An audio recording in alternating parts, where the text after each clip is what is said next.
Okay, this chapter is really the introduction to dementia material.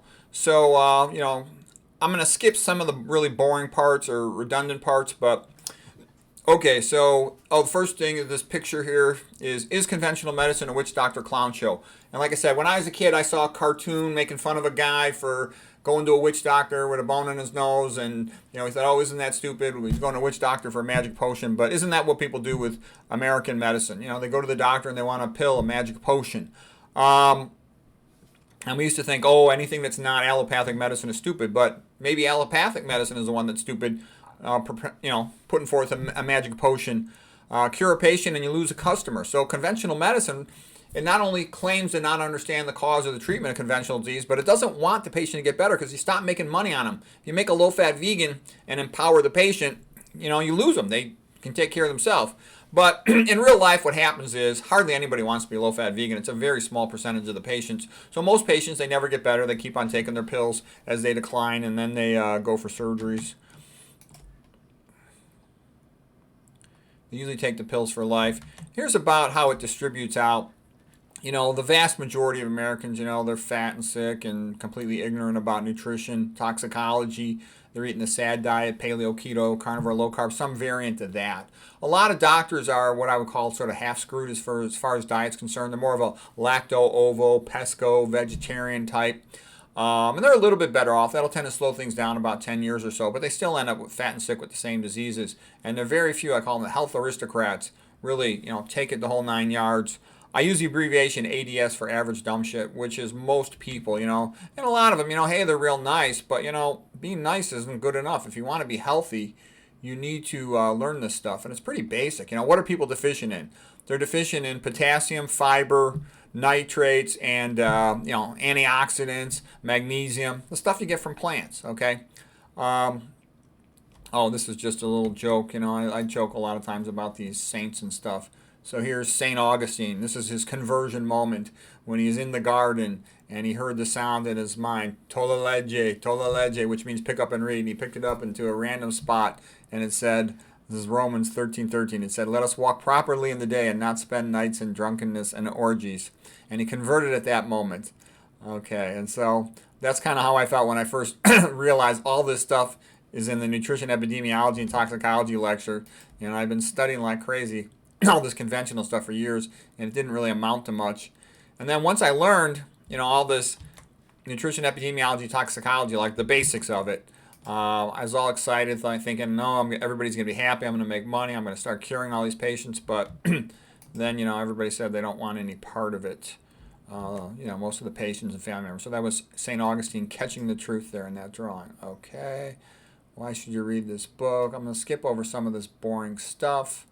And one point I would make is, in sports, everybody wants to win. The coach, the athletes, the team, the fans, the parents. But in medicine, it's bizarre. It's like strange to me. Everyone expects that the patient will never get better. It's strange. Oh, these patients, they're always sick. They're never going to get better. It's weird. And that's why, if you have a sports team or an individual athlete, you keep track of your progress. Are we winning more games? Is the athlete, hitting more home runs? Is he, scoring more? Whatever he does.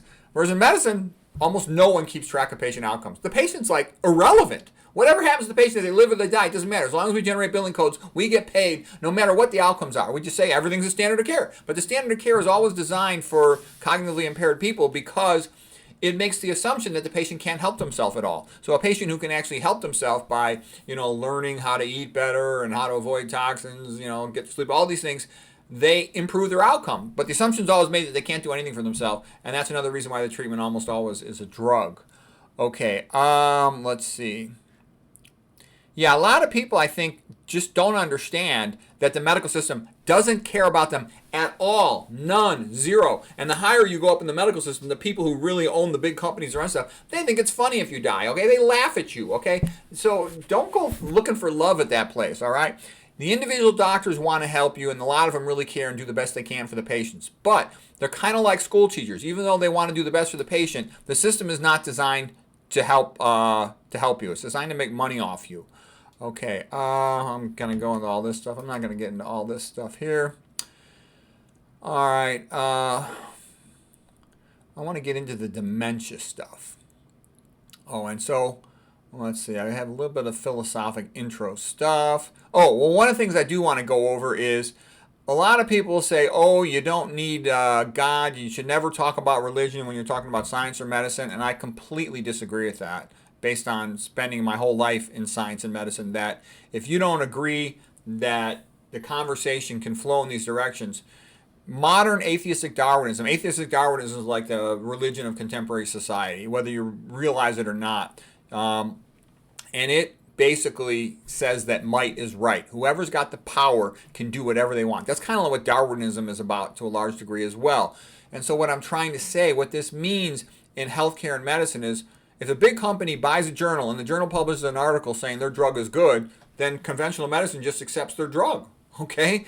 And that happens all day long, all the time. So that's why modern atheistic Darwinism doesn't work for science. It produces mostly fake science because it has no morals. It has no ethics. The ethics of modern atheistic Darwinism are that might is right, and might tends to mean money in this context. So whoever's got money can do whatever they darn well please, and all you pros, all you people out there, you're just peasants. You don't matter. You need to know that. They don't consider you to matter, and that's why you should be very careful about trusting them, because they have no respect for you, none. Like I told you, I asked earlier in that section, would somebody who would give an amphetamine to a child, if they're poisoning a child, what do you think they think about poisoning you? None, okay? So you want to be careful about taking any pill. Is it made correctly? Does it really contain what it's supposed to contain? Is it safe? Does it have contaminants? Should I really be taking this pill?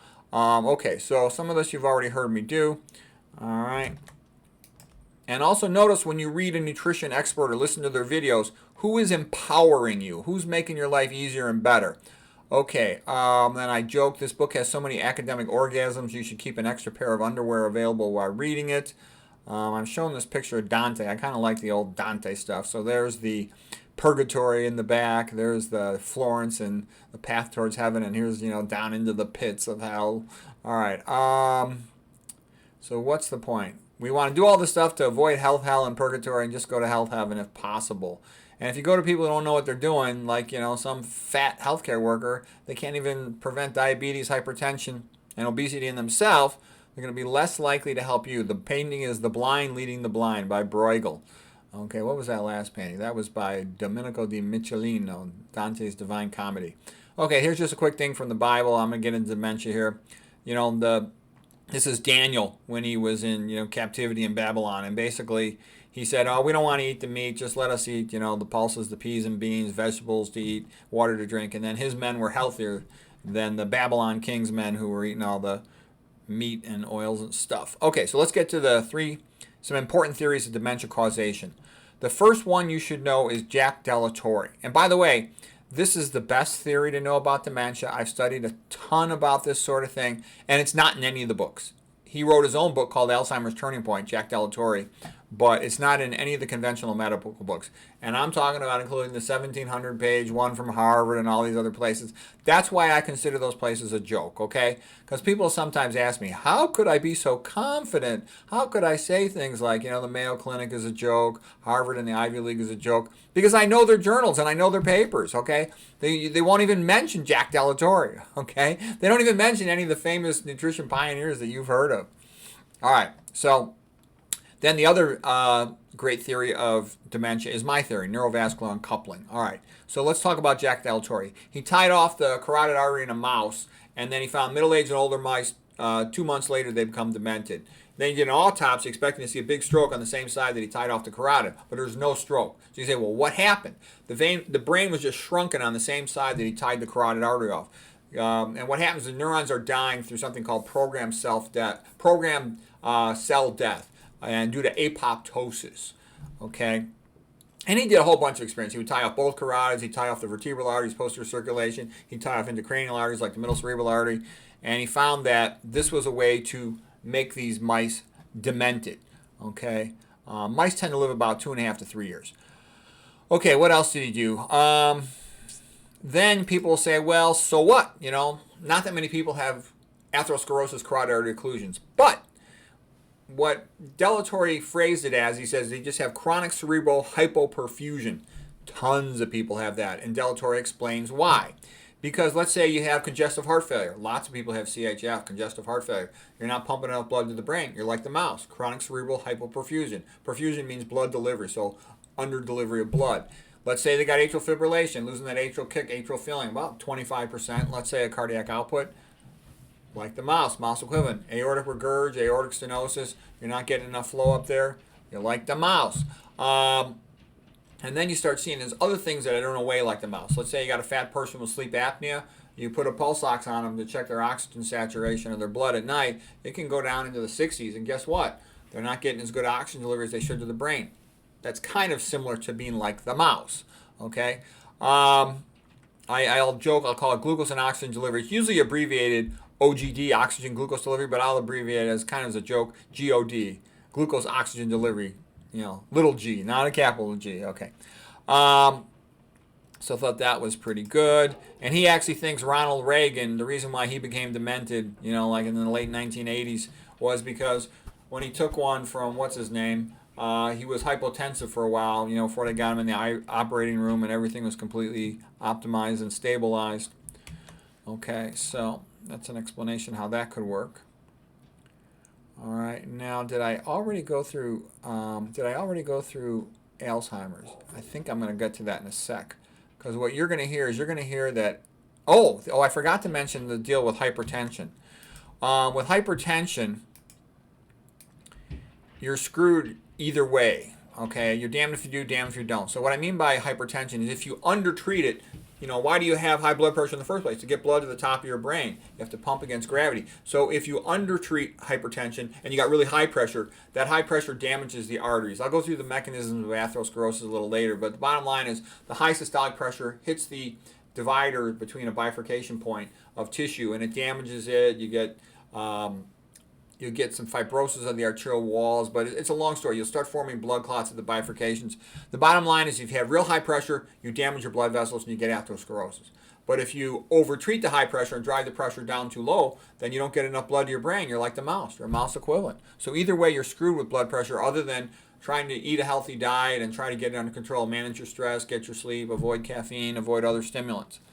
Okay, and diabetes also damages the arterial wall in the brain, a microvasculopathy. The endothelial cells cannot control the amount of glucose they take up. So if you're chronically hyperglycemic from insulin resistance, you're chronically damaging the endothelial cells, which are part of the blood-brain barrier, and that's going to give you problems. Okay, let's see. Also, you can become, you know, cognitively impaired from open heart surgery because they'll run you post-op pretty hypotensive. My father had open heart surgery many years ago, about 25 years ago, and I didn't know as much back then. I tried to encourage him to go, you know, vegetarian diet. I knew about the Ornish diet. I didn't know about Esselstyn yet, and I hadn't read that much of this sort of issue. And so anyways, he went for open heart surgery. Post-op, they ran him like 90/60, really low pressure. And I'm like, well, I asked to speak to the anesthesiologist. I'm like, why are you running them so low? They go, we don't want them to bleed it as anastomosis, where they plug in the bypass graft, the connections. And my dad pulled through it pretty fine, but he was, you know, a doctor, a pretty healthy guy compared to the average cabbage patient. I'm sure other ones, they might have not such a hard time. They got intracranial atherosclerosis. They might get some cognitive impairment from that. I'd expect it. There's even a name for it called pump head. Okay.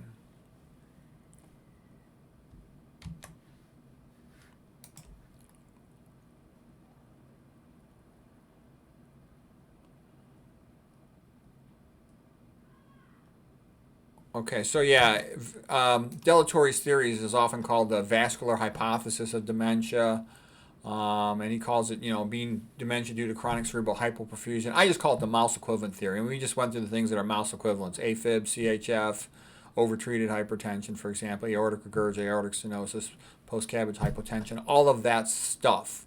Okay, here's Delatorre's book, and it's a great book. And it's basically just going to tell you what I told you, and he's also going to tell you he thinks that aluminum is not a significant cause of dementia. I think it is a significant cause of dementia. It's a neurotoxin, okay? And you got to remember, he's got a pretty big bias. He wants to prove that his theory is the main thing. And I do think it's super important. In my experience, I look at many thousands of brains. What Delatorre is saying totally makes sense. I actually think he's right. I think it's multifactorial. A lot of things are contributing to dementia. So you want to minimize all your risk factors, okay? But now now that you've got deletories, you can think intelligently about dementia. And now I'm going to talk about the stupid stuff you hear, the word on the street. You're always going to hear, and doctors will tell you this, even neurologists will say this. Oh, Alzheimer's dementia is the most common. And I think that that's like completely stupid, okay? And let me start going through why. When somebody says somebody's got Alzheimer's, how do you diagnose that? Is there a question you can ask them, a historical question? Did you trip over a chair? Okay. No, there's no question you could ask that confirms Alzheimer's. Well, is there a physical exam? Can you put the stethoscope on them somewhere? No, there's no physical exam finding to diagnose Alzheimer's. Is there a reliable blood test? There's no reliable blood test that you can confidently diagnose Alzheimer's. Well, how about imaging? Brain MRI? No, you can't confidently diagnose it. They're going to say parietal atrophy and medial temporal lobe atrophy. I seldom see that pattern, okay? It's not a reliable pattern to diagnose it on. And what about nuclear medicine imaging for beta amyloid or something? It's still not that reliable. It can push you in that direction, but it's not that great a test. What about autopsy? Even at autopsy, they'll see patients who don't have so-called Alzheimer's that have a lot of senile plaques, neurofibrillary tangles, and they'll see so-called Alzheimer patient that doesn't have that. They can't confidently diagnose it typically at autopsy either. So I mean, and then what about the treatment? They give these nonsense pills or these, immunotherapies with tons of side effects that don't really help. So it's stupid. I mean, what I'm saying, you can't diagnose a disease and you can't treat it either. You're like in fantasy land. That's all nonsense. That's BS. Okay, so that's a bullshit disease. You can't diagnose it and you can't treat it. I rest my case. It's a joke. Okay, so you may have imagine a field based on that. It's so stupid. It's like a comedy. We're of the same contemporary, so we have to pretend we respect it. But could you imagine if you were reading about something from the 1700s and they kept on talking about a disease they couldn't diagnose and that they couldn't treat? You'd say they're a bunch of idiots, okay? It's a big lie just trying to sell drugs. It's bogus, all right? And it makes people stupid. Nobody knows what to do. We're going to talk about my neurovascular uncoupling theory, and that along with Delatorre's theory. They tell you exactly what to do. I'll get into that later, though, because you have to know a little bit more about the function of brain cells, of neurons, before we can really get into that. But I think that's one thing. It'll really help you, because that's also a thing where I have a big advantage over all these nutrition guys on the internet. Because with all these typical nutrition guys, they're going to tell you if it's good for the heart, it's good for the brain. And yeah, that's true, but the brain's a lot more fussy. There's a lot more stuff to know about the brain than there is to know about the heart, okay? It's more of an advanced class. Okay. Let's see. What's new about this book? I think the unique thing about this book is there's tons of drawings in it. And that's hard to find. And they're all in one spot. In my earlier books, like I said, I think I had better prose. But in my earlier books, I didn't have as good a drawing. I didn't even know how to put a drawing into a book at that time. You can watch videos. Almost everything in this entire book, I've made a video about it one time or another. And you can even just hit that button print screen to make a picture of the slide if you want to keep reference photos. Also, the way I tend to talk about diseases and stuff, I start out with useful common knowledge and useful information that you will benefit from. Everybody will benefit from. And I'll often go off on a tangent because it's interesting, show how it connects to other things. And then that'll create an AO, academic orgasm, so to speak. And so, but, what I'm trying to say is, don't be intimidated if I get into stuff that gets a little bit too complicated for a brief moment. I'll always kind of come back down to the basics, but that kind of makes it more fun and, talk to a wide audience of levels of experience. So, yeah, AO is an academic orgasm. Okay. And this is sort of an intro chapter. I usually would only put one illustration on a page because it's technically challenging to format all these images, and if you screw up one image format, things start jumping around and you could get a whole bunch of images out of alignment. Let me see, I don't want to get into all this stuff. Oh, another point is, standard of care is designed for cognitively impaired people, so you always want seek out optimal care. Don't be a chump and fall for standard of care. Don't get me wrong, a lot of times optimal care and standard of care are the same thing, but always make sure that they are when someone you care about getting treatment or yourself. Let's see. And like I said, so many patients, they're cognitively slow. That's why doctors always talk in that polite, kind of dopey way, because they don't know if the patient's cognitively impaired until they start talking to them a little bit. Okay. And we kind of showed this diagram already. You can take your pick, the two paths that diverge in a wood. You go down conventional, you're going to get drug, drug, drug, then you're going to get surgery, surgery, chop, chop, chop, bye-bye money, dead early. Or you go down this path, avoid toxins, eat low-fat vegan, avoid excess EMF, and Johnson will keep working. You'll avoid the pills and surgery, and you'll probably live an extra, 10 to 20 years. Okay, and here's a couple other important points.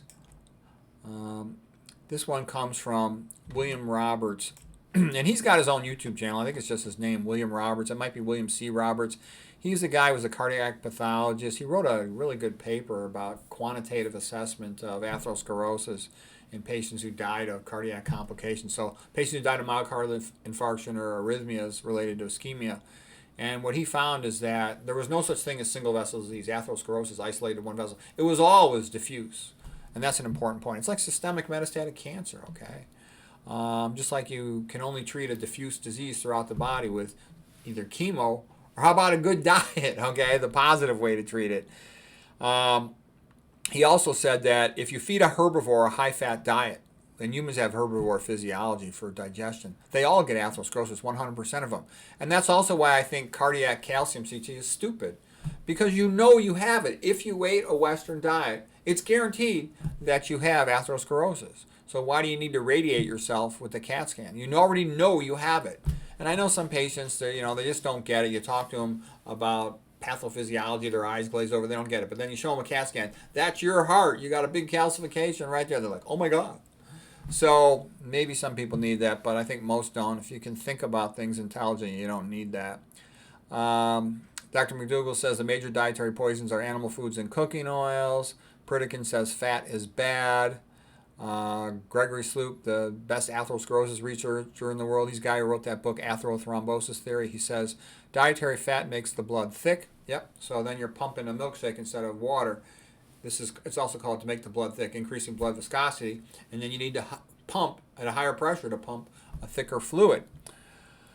Okay, so the point I'm saying is, if you ate the SAD diet in the past, or something close to it, or a high meat, oils, high fat diet, you've got atherosclerosis. You have predispositions to all these Western diets. So just stop doing it. Like Esselstyn said, you read the epidemiology all around the world, the people who eat the plant-based diet in their traditional ways, they don't have these problems. And the people who eat the westernized diet, they all have these problems.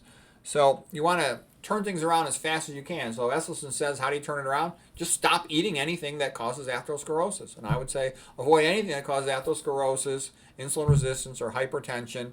And it's pretty easy to do. You just learn what the things are and you avoid them. And then you also do the other stuff. Get your sleep, avoid stress, avoid caffeine, avoid toxins, have a sense of purpose, all that kind of stuff. All right, so that was kind of a quick intro chapter. We'll cover more, in the next session. So that's the end of this video.